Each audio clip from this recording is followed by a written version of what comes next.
प्रेम से बोलिए दुर्गा मैया की जय। कौशल देश में सुशील नामक एक निर्धन ब्राह्मण रहता था।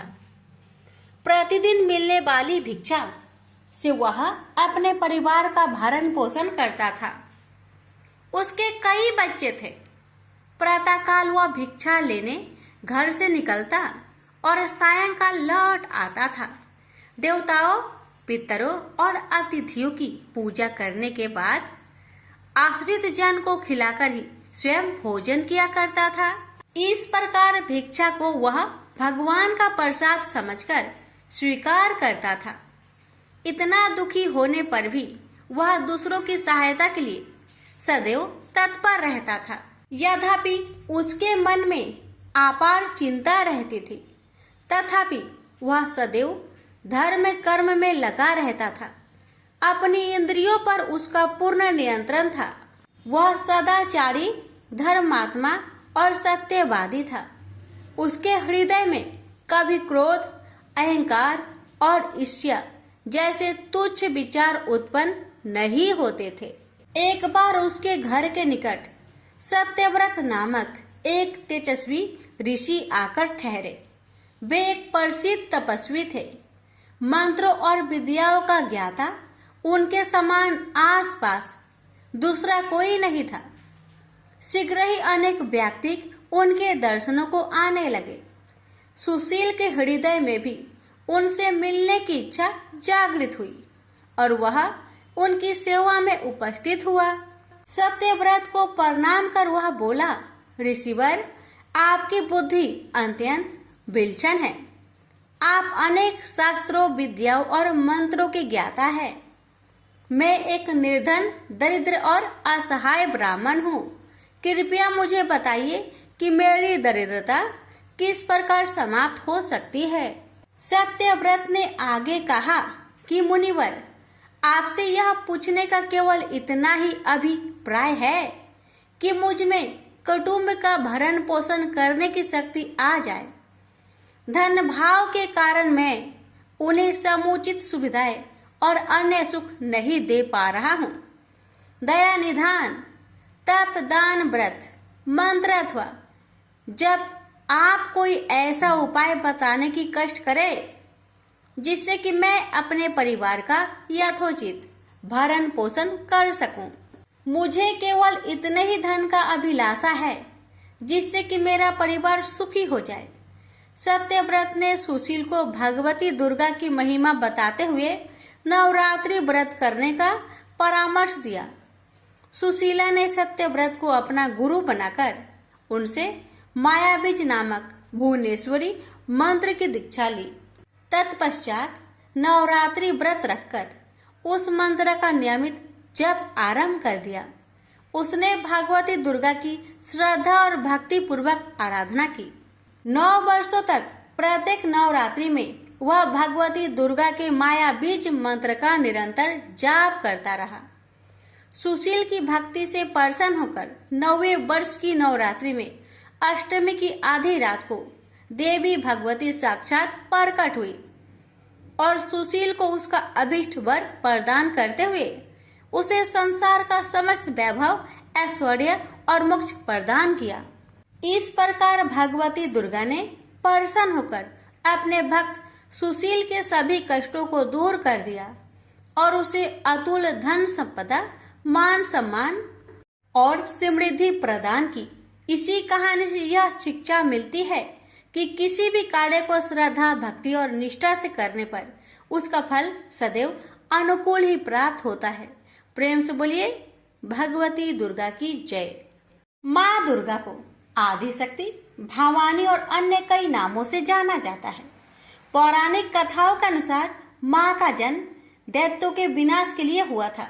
वैसे तो सारा साल ही माता की पूजा की जाती है, लेकिन नवरात्र के दौरान इनके विशेष पूजन व उपाय किए जाते हैं।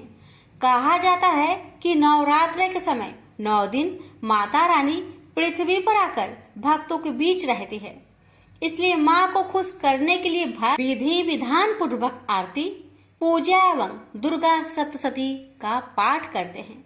आज हम आपको बताएंगे कि माँ दुर्गा की उत्पत्ति कैसे हुई। एक बार सभी देवगण असुरों के अत्याचारों से तंग आ चुके थे। तब ब्रह्मा जी ने उन्हें बताया कि दैत्यराज को यह वर मिला है कि उसकी मौत कुंवारी कन्या के हाथ से होगी। तभी सभी देवों को एक तरकीब सूझी।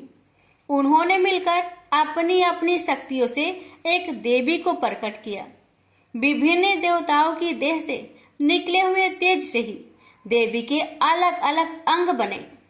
भगवान शंकर के तेज से देवी का मुख प्रकट हुआ, यमराज के तेज से मस्तक और बाल, विष्णु के तेज से भुजाएं, चंद्रमा के तेज से स्तन, इंद्र के तेज से कमर, वरुण के तेज से जंघा, पृथ्वी के तेज से नितंब, ब्रह्मा के तेज से चरण, सूर्य के तेज से दोनों पैरों की उंगलियां, प्रजापति के तेज से सारे दांत, अग्नि के तेज से दोनों नेत्र, संध्या के तेज से भौहें, वायु की तेज से कान तथा अन्य देवताओं के तेज से देवी के भिन्न भिन्न अंग बने। फिर शिव जी ने उस महाशक्ति को अपना त्रिशूल दिया, लक्ष्मी जी ने कमल का फूल, विष्णु जी ने चक्र, अग्नि ने शक्ति व बाणों से भरे तरकस, प्रजापति ने अष्टभिक मणियों की माला, वरुण ने दिव्य शंख, हनुमान जी ने गदा, शेष नाग ने मणियों से सुशोभित नाग, इंद्र ने वज्र, भगवान राम ने धनुष, वरुण देव ने पास व तीर, ब्रह्मा ने चारों वेद तथा हिमालय पर्वत ने सवारी के लिए शेर प्रदान किया। इसके अतिरिक्त समुद्र ने बहुत उज्जवल हार, कभी न फटने वाले दिव्य वस्त्र, चूड़ामणि, 2 कुंडल, हाथों के कंगन, पैरों के नुपुर तथा अंगूठियां भेंट की। इन सब वस्तुओं को देवी ने अपनी 18 भुजाओं में धारण किया। माँ दुर्गा इस सृष्टि की आद्य शक्ति है, यानी आदि शक्ति है। पितामह ब्रह्मा जी, भगवान विष्णु और भगवान शंकर उन्हीं की शक्ति से सृष्टि की उत्पत्ति, पालन पोषण और संहार करते हैं। अन्य देवता भी उन्हीं की शक्ति से शक्तिमान होकर सारे कार्य करते हैं। माँ के इस तेज को देखकर दैत्यराज बहुत डर गया था, लेकिन देवी ने अपने शेर और शस्त्रों से मार डाला उसे। अभी से माता को माँ दुर्गा के नाम से पुकारा जाने लगा। प्रेम से बोलिए दुर्गा मैया की जय। ओम गणेशाय नमः। प्यारे भक्तगणों, आज आप सभी श्रवण करेंगे माँ पार्वती की पावन कथा, और ये कथा है गौरी माता का कामदेव को श्राप देना। एक बार मृत्युलोक में मानवों द्वारा यज्ञ आदि कर्मों के ना होने से इंद्रदेव चिंतित हो गए। फिर ब्रह्मा देव के आदेश अनुसार उन लोगों ने श्री महालक्ष्मी का आराधना की। श्री महालक्ष्मी ने अपने पुत्र कामदेव को देव कार्य में सहायता करने के लिए भेजा। कामदेव का लोकाधिपति राजा वीरव्रत ने सैनिकों से घोर युद्ध हुआ, जिसमें कामदेव ने सबको भगा दिया। राजा वीरव्रत ने इस आपत्ति के वारांत भगवान शंकर की आराधना की। शंकर से विजय प्राप्ति का वरदान पाकर राजा ने कामदेव से पुनः युद्ध छेड़ दिया। उन्होंने शंकर प्रेरित त्रिशूलात्मक बाण कामदेव पर चलाकर उसे धराशायी कर दिया। लक्ष्मी जी के दूतों ने जब कामदेव का निर्चेष्ट शरीर लक्ष्मी जी के पास पहुंचाया, तब उन्होंने त्रिपुरांबा प्रसाद से अमृत द्वारा उसे पूर्ण जीवित कर दिया। शंकर के प्रभाव से अपने पराजय तथा मृत्यु का वृत्तांत सुनने के साथ ही कामदेव के मन में शंकर के प्रति घोर देश की गांठ पड़ गई। उसने त्रिपुरांबा की आराधना द्वारा बल संचय कर शंकर को हराने की अपने मन में प्रतिज्ञा की। इतने में ही श्री महालक्ष्मी ने त्रिपुरांबा की प्रार्थना की। तदनुसार त्रिपुरांबा द्वारा प्रेषिता गौरी वहां प्रकट हुई। श्री महालक्ष्मी ने कामदेव की पराजय तथा उसकी प्रतिज्ञा आदि का वृत्तांत गौरी को सुनाकर इस आपत्ति के निवारण का उपाय पूछा। गौरी ने लक्ष्मी तथा कामदेव दोनों को समझाते हुए कहा, शंकर जी सर्वश्रेष्ठ है, उनसे स्पर्धा करना उचित नहीं है। उन्हीं की आराधना करके अपना अभिष्ट प्राप्त करना उचित होगा। गौरी की बात सुनकर कामदेव रुष्ट हो गया और उसने शंकर जी को जीतने की अपनी प्रतिज्ञा से टस से मस न होने की बात कही। सुनकर गौरी माता क्रोध हो उठी और उन्होंने कामदेव को श्राप देकर कहा, कामदेव, तुम शिव जी द्वारा दग्ध हो जाओगे। प्रिया पुत्र को गौरी द्वारा श्रापित सुनकर महालक्ष्मी ने भी गौरी को श्राप दे डाला, तुम भी पर निंदा सुनकर दग्ध हो जाओगी। महालक्ष्मी का यह श्राप सुनकर गौरी ने भी लक्ष्मी को श्राप दिया, तुम पति विरह का दुख तथा सब पत्नियों से कलेश पाओगी। परिमाण स्वरूप लक्ष्मी और गौरी में युद्ध प्रारंभ हो गया। परस्पर के प्रहारों से दोनों मूर्छित होने लगे। किसी तरह ब्रह्मा जी और सरस्वती के बीच बचाव से वह युद्ध शांत हुआ। शिव जी को जीतने की अभिलाषा से कामदेव ने अपनी माता महालक्ष्मी से त्रिपुरांबा के उपदेश ग्रहण कर इंद्राचल की गुफा में बैठ आराधना आरंभ कर दी। कुछ दिन बाद त्रिपुरांबा ने प्रसन्न होकर सपने में कामदेव को अत्यंत गुप्त पंचदर्शी विद्या का उपदेश दिया। कई वर्ष तक कामदेव ने एकाग्र भाव से जगदम्बा की आराधना की। उसकी आराधना से प्रसन्न होकर भगवती ने उसे प्रत्यक्ष दर्शन देकर कहा, कामदेव, आज से तुम अजय हुए। यह कहकर भगवती ने अपने धनुष सरों से धनुष तथा सर उत्पन्न कर कामदेव को सौंप दिए। दक्ष यज्ञ में पति निंदा सुनकर भस्मीभूत सती रूपा गौरी निभो रूप में स्थित हो गई और कुछ समय बाद हिमाचल की कठोर आराधना से प्रसन्न होकर उन्होंने उसकी कन्या बनना स्वीकार कर लिया। कालांतर में पर्वतराज का पुत्री उमा रूप में प्रकट हुई। इधर तारकासुर वध में शिव पुत्र को सेनापति बनाना आवश्यक समझकर इंद्र ने शिव का तपोभंग करने के लिए काम को आज्ञा दी, किंतु गौरी के समक्ष ही शिव जी ने अपने तृतीय नेत्र से काम को दग्ध कर डाला। प्रेम से बोलिए माता रानी की जय। हर महादेव, माता गौरी की जय। प्राचीन काल में सर्व समृद्धि पूर्ण वर्धमान नगर में रूपसेन नाम का एक धर्मात्मा राजा था। एक दिन उसके दरबार में बीरबल नाम का एक गुणी व्यक्ति अपने पत्नी, कन्या एवं पुत्र के साथ प्रीति के लिए उपस्थित हुआ। राजा ने उसकी विनयपूर्ण बातें को सुनकर प्रतिदिन 1,000 स्वर्ण मुद्रा का वेतन नियत कर सिंह द्वार के रक्षक के रूप में से नियुक्त कर दिया। दूसरे दिन राजा ने अपने गुप्तचरों से जब पता लगाया तो ज्ञात हुआ कि वह अपना अधिकांश द्रव्य यज्ञ, तीर्थ, शिव विष्णु के मंदिरों में आराधना आदि कार्यों तथा साधु ब्राह्मण एवं अनाथों में वितरित कर अल्प यत्न से अपने परिजनों का पालन करता है। इससे राजा ने प्रसन्न होकर उसकी नियुक्ति को पूर्ण रूप से अस्थायी कर दिया। एक दिन आधी रात में जब मूसलाधार बारिश, बादलों की गरज, विद्युत एवं झंझनाहट से रात्रि की विभीषिका सीमा स्पर्श कर रही थी, शमशान में किसी नारी की करुण क्रदन की ध्वनि राजा के कानों में पड़ी। राजा ने सिंह द्वार पर उपस्थित बीरबल से इस रुदन ध्वनि का पता लगाने के लिए कहा।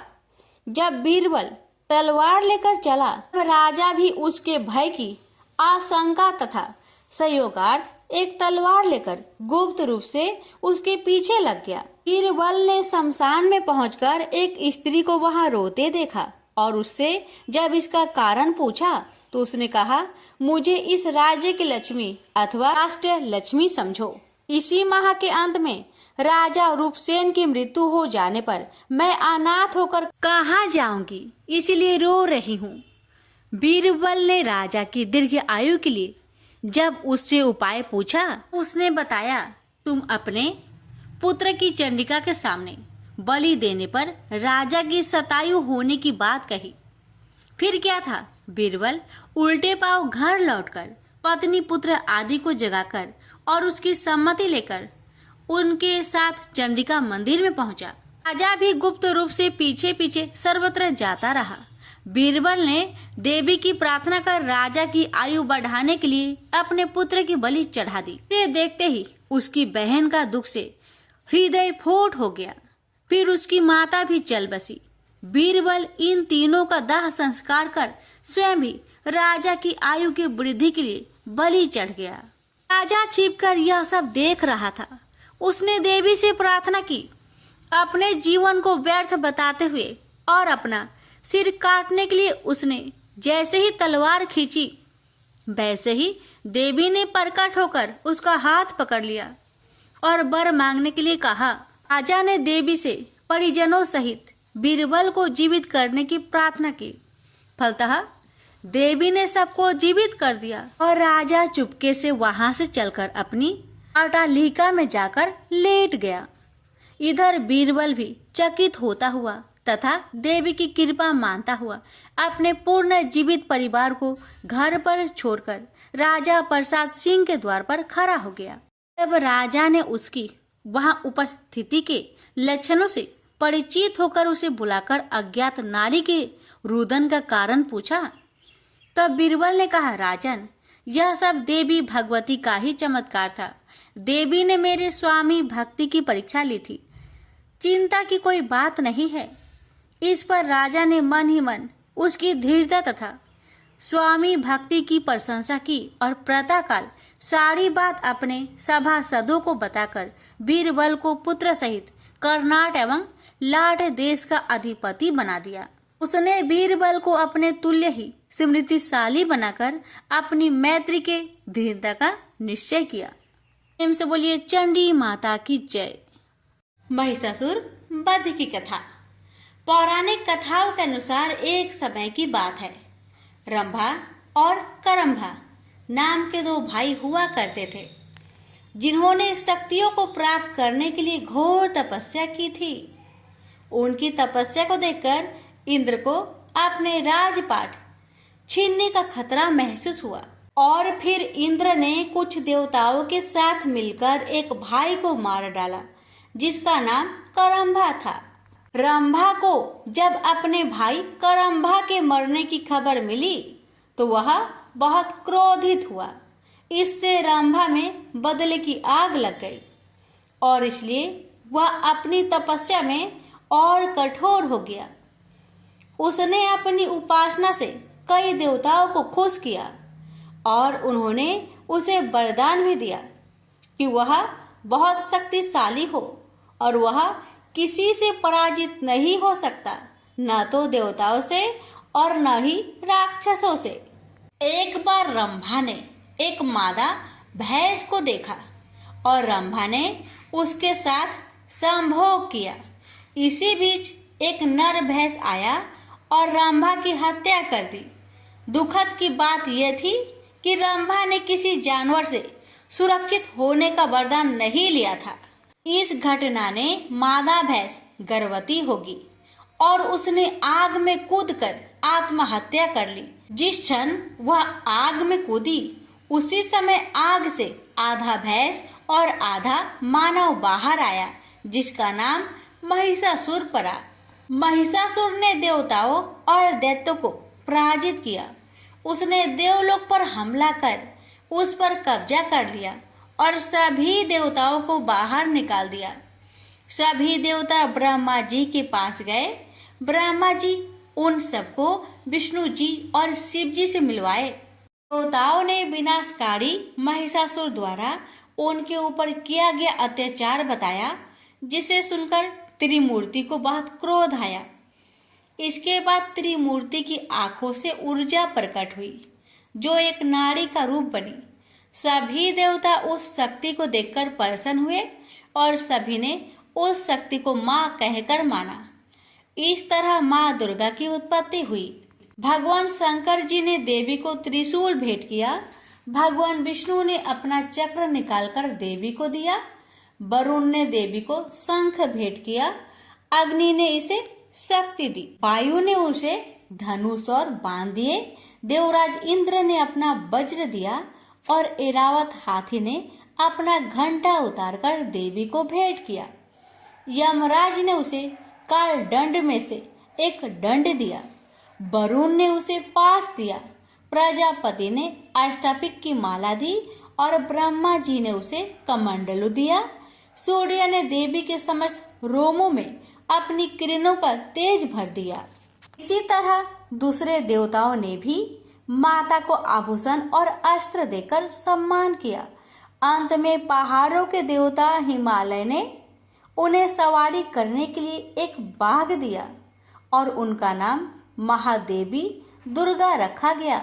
उनके आशीर्वाद से दुर्गा ने बाघ पर चढ़ाई की और महिषासुर का विनाश करने के लिए निकल पड़ी। जब माँ दुर्गा अमरावती के पास पहुंची, उन्होंने एक शक्तिशाली गर्जना की जिसने पहाड़ों को हिला दिया और समुद्र में विशाल लहरें पैदा की। महिषासुर ने अपने सैनिकों को यह पता लगाने के लिए कहा कि क्या हो रहा है। जब उसने सुना कि एक महिला उसे चुनौती दे रही है तो वह हंसा और उसने कहा, उससे कहो कि मैं उससे शादी करके खुश रखूंगा। जब उनके दूत प्रस्ताव लेकर देवी के पास गए तो देवी ने उत्तर दिया, अपने राजा से कहो कि मैं कोई साधारण महिला नहीं हूँ जो उससे शादी करने के लिए उत्सुक हूँ। मैं महादेवी हूँ और मेरे पति महादेव हैं। मैं उन्हें अमरावती छोड़ने और दुनिया के नीचे अपनी जगह पर लौटने के लिए कहने के लिए आई हूँ। अगर वह नहीं गया तो मैं उसे नष्ट कर दूंगी। जब दूत ने आकर महिषासुर को सारी बात बताई तो महिषासुर क्रोधित हो गया। उनके प्रमुख देवताओं ने घमंड से कहा, महाराज, हम जाएंगे और इस मूर्ख महिला को ठीक करेंगे। महादेवी से युद्ध करने के लिए असुर निकल पड़े। उनके विस्मय और आतंक के कारण एक के बाद एक घमंडी योद्धा समाप्त हो गया। राक्षस राजा को खबर मिली और वह और भी उग्र हो गया। कायर और कमजोर वे एकमात्र महिला के साथ खड़े नहीं हो सकते थे। मैं इस मनहूस महिला को मार डालूंगा। महिषासुर ने असुरों की सेना के साथ देवी पर हमला किया, लेकिन दुर्गा ने तुरंत वापस लड़ने के लिए अपनी सास से सैनिकों की एक विशाल टुकड़ी बनाई। महिषासुर ने उस सभी चालों को आजमाया जो वह जानता था। वह देवी को भ्रमित करने के लिए आकार बदलता रहा। एक आदमी से वह एक शेर बन गया, फिर हाथी, लेकिन हर बार महादेवी ने उसे अपने हथियारों से गंभीर रूप से घायल कर दिया। 9 दिनों तक युद्ध चला। अंत में देवी ने असुर को मार डाला, जिसने फिर से एक विशाल भैंस का रूप ले लिया था। देवी ने उस चक्र से वार किया जो विष्णु ने उसे दिया था। इस प्रकार उसने महिषासुर के अत्याचार से दुनिया को मुक्त कर दिया। इंद्र और अन्य देवता फिर से स्वर्ग लौट आए और सब ठीक हो गया। तब से नवरात्रों के दौरान दुर्गा की पूजा की जाती है और उन्हें महिषासुर मर्दिनी कहा जाता है। प्रेम से बोलिए दुर्गा माता की जय।